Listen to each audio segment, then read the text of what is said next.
Welcome to Follow Me to the MROP, a podcast dedicated to the journey of the masculine soul and the transformative power of initiation.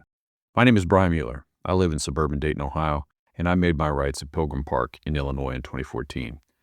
I'm your host, and in each episode of our show, I'll sit down with one man who has made his rites, and I'll invite him to tell his story. This won't be an abstract explanation or a theological lecture, just a real conversation about what it was like to cross that threshold at the rites and what changed afterward. Before we begin, a quick word of gratitude. This podcast is brought to you by Choosing Presence. We believe that the greatest gift a man can give his community is his own presence. In a world of constant distraction, Choosing Presence provides the tools to help you stay grounded in the now. If you'd like an easy way to begin learning about the practice of presence, you can download the free Practicing Presence app at choosingpresence.org/app. Now, the Men's Rites of Passage, or MROP, is an experience designed to help men move from the first half of life into the second, shifting from a focus on ego and achievement to a life of meaning and soul. On this show, we just don't talk about the rites in theory, we talk to the men who have walked the path. Today, we are joined by a man who has made his rites, and we're going to hear exactly what that journey looked like for him.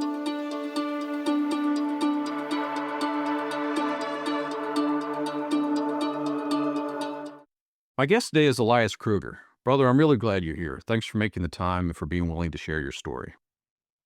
Yeah, glad to be here. I'm excited to talk about this. Elias, tell us where you're from and how you spend your time these days.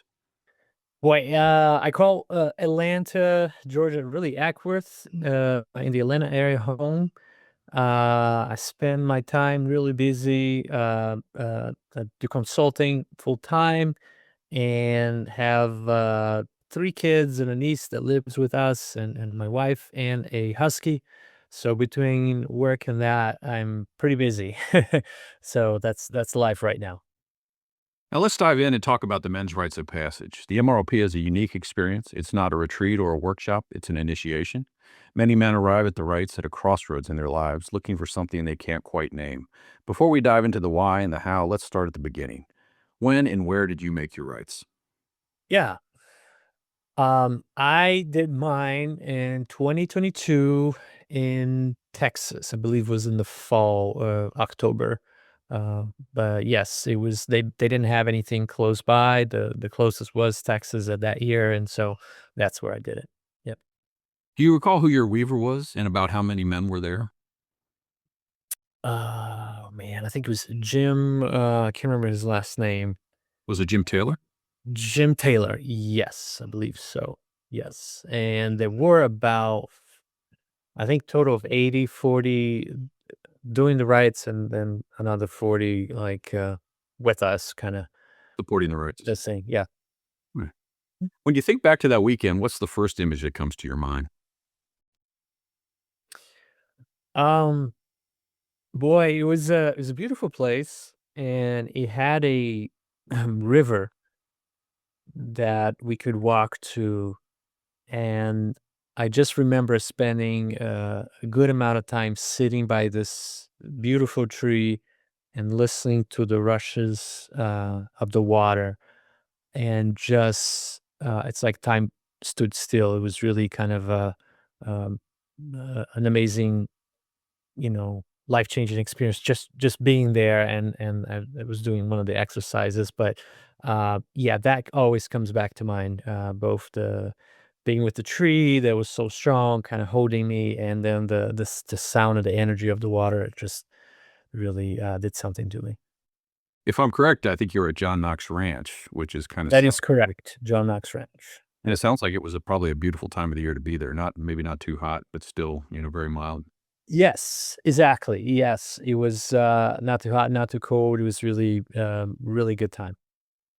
Generally, how was the weekend for you? It it was. I was by then I have been to a lot of councils, so I kind of, I started, doing council with Illuman in 2020, so things weren't completely new to me, and I'd had kind of similar retreat experiences. But even so, with a group of a lot of men that I did not know, especially with my small group, I think at first it was a little tentative. Just kind of didn't know what to expect. And you get with this group, and there's always this thought, oh, I don't fit in, or this is not, well, how's this gonna go? And I had a lot of questions and a lot of doubts. Um, but at the same time, kind of knew deep inside that I needed to be there. So that's really kind of how I felt, at least in the beginning, going through a lot of those emotions. Now, without sharing anything that you'd consider too personal or even confidential, tell us about some of the elements of the rites that really stood out for you. Um, I Let me see. I think, gosh, there was really a lot of it. I think I'll say two things. The rituals really were impactful to me, and um, what I loved about it was that we were both, in some cases, witnesses and watching, in other cases, participants and actually enacting them. And so I do remember in the ritual that I was enacting, just really having again a deep experience and identification with what we were doing, um, and yeah, just feeling like it was touching areas of my soul that I didn't touch before. So I really kind of liked, and like is not the it's not like as in it was a positive experience or I was happy. It's really, maybe the best word is profound.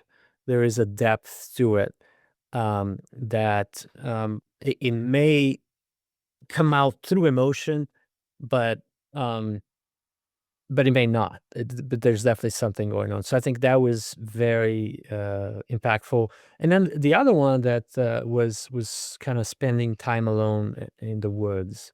That was part of the retreat, and I don't think I've ever done that before, for that amount of time, and just again, just really, at first I'm like, what am I gonna do for all this time? And then just really kind of settling in and enjoying the experience. I mean, especially nowadays that we're always so connected, there's always distraction.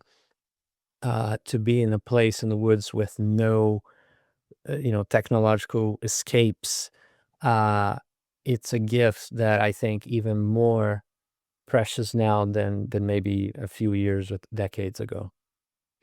How was your interaction with the other men at the rites? Yeah, um I really, I felt like we kind of, as we were going through this experience together, the bonding kind of happened, um, very naturally. There was a lot of opportunities to get to know others, share your experience. There was kind of the small group settings where you could kind of go in deep and process your experience and hear others how they were processing, and going into and things about your life, and definitely a safe space. But then I really enjoyed the meals. The meals, you would sit with different people. They usually would have a question that would kind of spark conversation, and I had like a lot of meaningful conversations at meals where there was no programming, but just being there, and you could really sense. A sense of camaraderie, and also of kinship with these folks, and so yeah, no, definitely remember, have sweet memories of those meals, especially. You already said that you really felt compelled on some level to go to the rites, but what were the circumstances surrounding your decision to go to the rites in 2022? Yeah, I there was um a number of things. I think I would say first it was just um getting to know Illuman, and going through counsel, but really looking for something deeper. Um in my case, I had come from a very religious, very devout, Christian background, and was kind of walking away from that, but still wanted to look for very meaningful spiritual experiences, and is specifically looking for experiences that connected faith with nature, with body and mind, and you know, all that I could sense that Lumen was the right place from early on, but I also knew that that I needed to go. There was just a sense of I don't want to say calling, but of yearning and of beckoning, and so, to me, it was just a matter of time, of finding the right year and the right time. I kinda knew from the beginning that I would do it, and at that point, I was in, my early 40s. It was a lot of transitions in my life. There wasn't any major event, but I thought it was the right time, and things work out both in schedule, finances, and everything. And, I had no doubt, again, that I would do it, but it just turned out to be that one, and it was a Texas one, and I'm just so glad that I did it then. When you made your decision to attend the rites, and you told for instance, your spouse, your family, friends, any of your community members, how did they respond? Yeah, my wife had been 100% supportive. She could see the impact that Illumin meetings would have on me. I mean, the joke that we have, which is actually it's a joke, but it's true, is that whenever I would come out of council, I will at the end I will go and hug her. So when I came to hug her, she's like, "Oh, you just been to that meeting, with Illumin," um all I could say is like, "Yeah, I just feel connected to myself, to especially to my heart and to my center of feeling." And so, she was very supportive. I got to share with other men, close men, my dad, my brother, and then I had the council, the group here in Atlanta, so they knew that I was going. Um, and so, yeah, also, again, very supportive, and kind of, even though I wasn't going again with anybody I knew, I felt really supported from home when I left to go to Texas. Now, leading up to the rites, or even that moment when you first entered John Knox Ranch, was there anything that you were hoping for to get from the rites, or was there something that you were fearing as you entered the rites? Um, yeah, I was hoping to get, I'm not gonna say like a big revelation or anything, but yeah, I was hoping to come back with new clarity, um, and to new insight, about, who I was and my faith journey as an individual, as a man, um, and really, and possibly even kind of to be able to dig deep into some of the wounds of, the past, and um, but but that was, I in regards to fear, I don't know, again, and it could be just because I felt, very safe with the, folks that I met, and so that I didn't have. Maybe the only fear is again, fear of myself, of, like, missing it, of, like, getting on my way, or, going in too hard and missing something, or not going hard enough, and, all kinds of stuff. So it's really more self-doubt than anything. Nothing particular about the event itself that I was concerned. Now, you're at the rites for 4 nights, parts of 5 days, and, so it's a rather lengthy event on some level, but you do eventually come to the end and there's a closing. How did you feel as you departed John Knox and left? What was that experience like? Yeah, I really felt, how can I say? I'm not gonna say the cliche kind, I was a new man, but I just felt that some keys have been unlocked inside of me. There was a, uh, light lightness, just feeling lighter. It was just a bit more, clarity, um, a greater ease under my skin and being myself, and just this overwhelming piece of like, things are gonna be okay, and um, this is life, and also just, I guess, recognizing the power and the necessity of rites, of these ritual and ceremonial spaces that helps us pass through thresholds. So I think that's the best I can describe it. I'm not sure if it's helpful, but that is really how I felt. You know.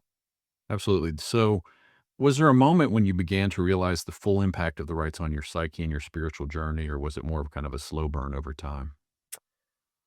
This is I do remember this distinctively. I came back from the rides, and I think so this was Sunday, and then on Monday I take my kids to school. I was working from home back then. And then on my way back, I would stop at a park, um, to walk my dog. I always take the dog and then walk her. And I remember getting out of the car, looking at the sky, and this was early in the morning, and I could see the moon. Like the moon was still out there because even though it was early morning, at that side of the sky, the moon was there. And I just remember my eyes welling up with the presence of the moon and that sense of connectedness with, everything. And so to me, that was very, like, I could sense, okay, this is definitely kind of the spillover of the rights. And then I think there were some areas in which there was kind of more of a slow burn, and maybe getting a rhythm around practices, and obviously staying with counsel. But that, looking at the moon, and just like weeping for no reason except to just like sense the presence of that, majestic, celestial being. uh, I don't know. That was a new experience. I never cried at the moon before, so that was interesting. Wonderful, yeah. So, the conversations that you had with your wife, your dad, your brothers, others afterwards, how did those change, or what did you tell them about the rites afterwards? Yeah, I was really glad to kind of. I think with my wife we had a really good. I think it was the morning. The kids went to school. I had a good like 2 or 3 hours straight. She had some time in her calendar, and work was kind of slow at that. So I was, and it was just good to tell. It was part of processing, and was able to tell in detail. Obviously, respecting the stories of the other men, and not like sharing necessary details, personal, but definitely focusing on the impact on me and things that I have written in my journal. Uh, I had I had breakfast with my parents, talked to both of them about it, talked to my brother, and I mean, it was, they could see in my eyes that, definitely something had happened, and they had a lot of questions. Yeah, in part, maybe I was hoping that, my dad and my brother would, uh, catch the drift, and maybe go, "They haven't yet," but who knows? Maybe they will, one day. But because especially when you come back, you really become a bit of an evangelist, and probably a little annoying. And but I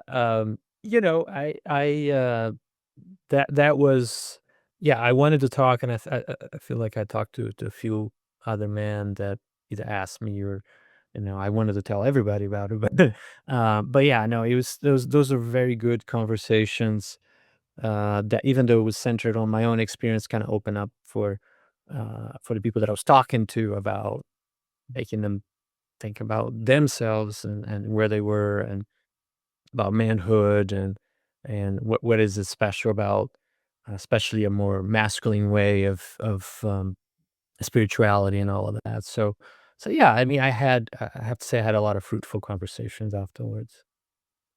So, what has changed? It's been about 3 years since you made your rights, and so practically, relationally, spiritually, what have you noticed has shifted for you? Yeah. Um, I feel there's definitely been a so here's the best way to describe it is this.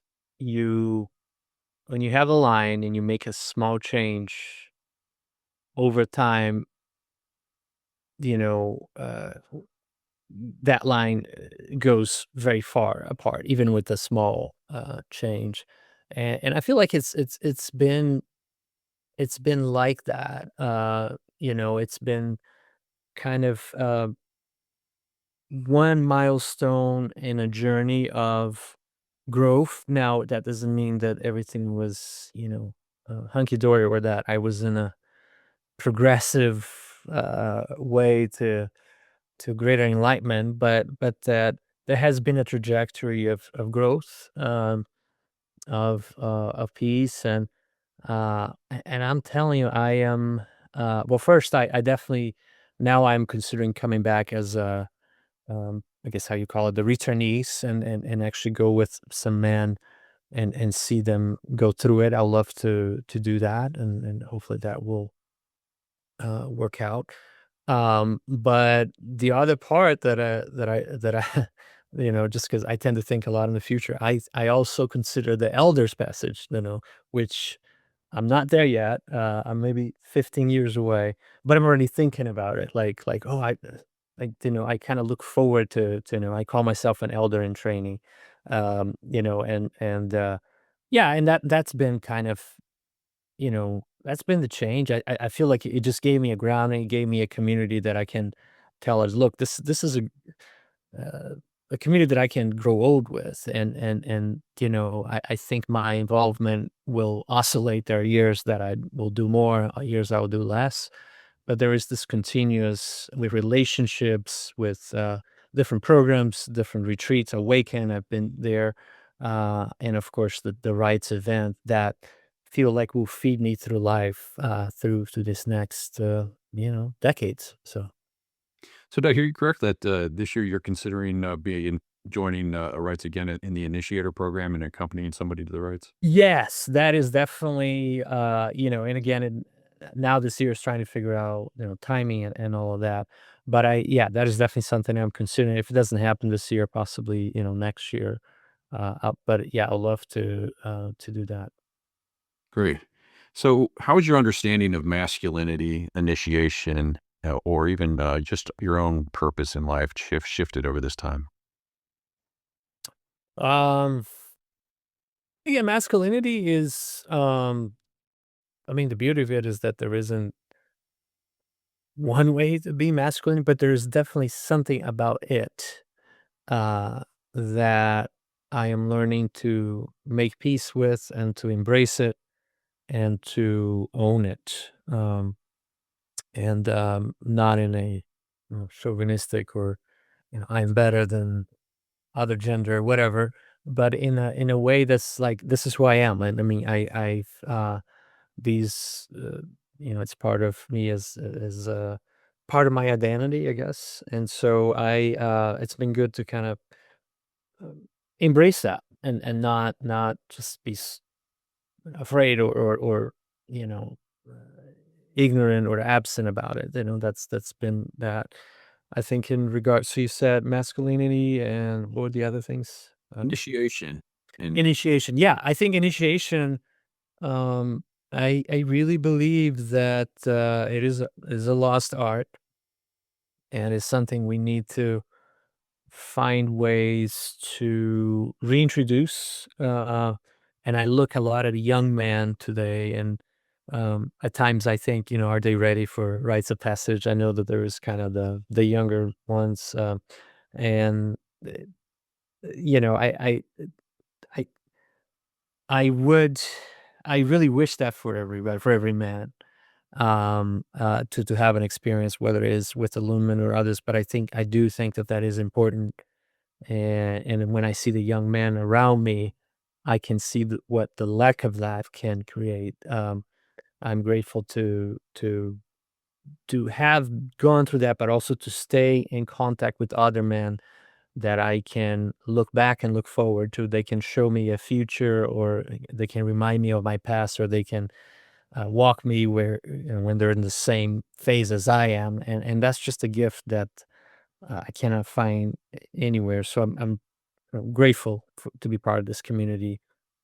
And I think that that's what spirituality is about. It is how do you live um, how you live the good life. I think as I grow more, that's becoming more the point. Is how do I live a good life, which is not just good for me, but good for others and for the more than human world. Um, and how do I continue to grow in that? So that's to me, that's what spirituality is now. I've got just one more question for you, and that's what counsel would you offer to a man who is discerning whether or not to participate in the rites? Yeah, I mean, it's no, how can I say? It's no surprise that I would say definitely go. Um, I think, but I also think timing is important. Um, I you know, I think if you have doubts, definitely it's good to talk to others. I I don't see any reason why anybody shouldn't do it. Um, the only thing would be, um, but I do believe somehow that some people are ready and some people are not, and the only person that can know is the individual. So some ways, um, I think that that needs to be discerned with that individual and people that around them that love them. Um, More around timing. I mean, like I said, I feel like it's an experience that every man should go through, but timing is important, and understanding the time to go is also important. So, yeah, I would say if you're considering, and you feel this is the time, then um, go. And I would love for this is maybe my wish is that we as a community, Illumin, can help. I understand that this is it's a significant investment, financial and of time, and of course the time there's nothing you can do about that, but that we can kind of help shoulder some of that. Um, but at the same time, it does have to have a cost, and because anything that's worthwhile, it's going to cost the price, have a cost. So I think that's the best way to think about it. Yes, there's definitely a cost. There's usually a plane ticket and a price to go. Um, I think it's definitely going to be the best few $100s you're spending your life. But again, the timing is also important. So Wonderful. Brother, I want to thank you sincerely for taking the time this evening. And I really want to thank your family. You've taken time away from your family to record this conversation. So I really appreciate that and your honesty, your courage, and for giving us a window into your MROP experience. thank you, Ryan. Awesome. For those listening who are now feeling a tug in their own soul and are curious to learn more, allow me to share a bit about the history of these rites. The men's rites of passage was originally developed by Father Richard Rohr and was first offered at Ghost Ranch, New Mexico in 1996.